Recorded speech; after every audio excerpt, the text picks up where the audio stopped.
Berbekalkan wang RM400 di tangan, seorang remaja dari kampung Parit Jawa, Bagan Serai hampir mahu melupakan hasrat menyambung pengajian ke universiti. Meskipun memiliki azam yang tinggi untuk mengubah nasib keluarganya. Nurul Amira Abdul Hamid, 18 tahun, enggan membebankan keluarganya yang tidak mampu untuk menanggung kos pendaftaran dan yuran pengajian. Nurul Amira menerima tawaran untuk menyertai program Pusat Asasi Sains, Teknologi, Kejuruteraan dan Matematik STEM di Universiti Malaysia Terengganu UMT.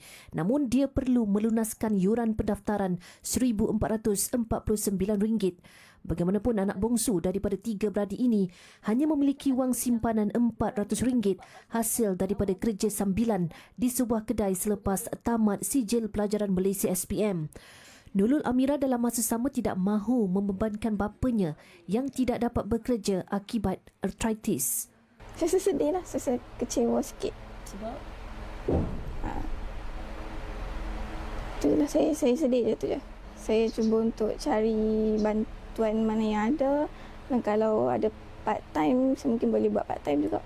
Ibu Amira Asmah Cik Ros turut berbangga dengan kejayaan anaknya yang mendapat tempat di IPTA. Namun dalam masa sama buntu memikirkan masalah kewangan. Keluarga ini juga tidak mempunyai kenderaan untuk menghantar Amira ke Terengganu. Bagaimanapun Asmah tersentuh melihat semangat anaknya yang mahu mengubah nasib keluarga. Cepat sangat kan. Kalau macam 2-3 bulan lagi dapat, bolehlah kita simpan-simpan kan. Dia kerja tu. Kan dia kerja tu, duit tu lah, duit himpun beli barang dia apa nak pergi. Setiap kesulitan pasti ada jalan. Dilema dilalui Amira mendapat perhatian pihak UMT. Menyedari kepentingan pendidikan, pihak universiti tidak mahu Amira tercicir pelajaran hanya kerana masalah kewangan. Kita bagilah beberapa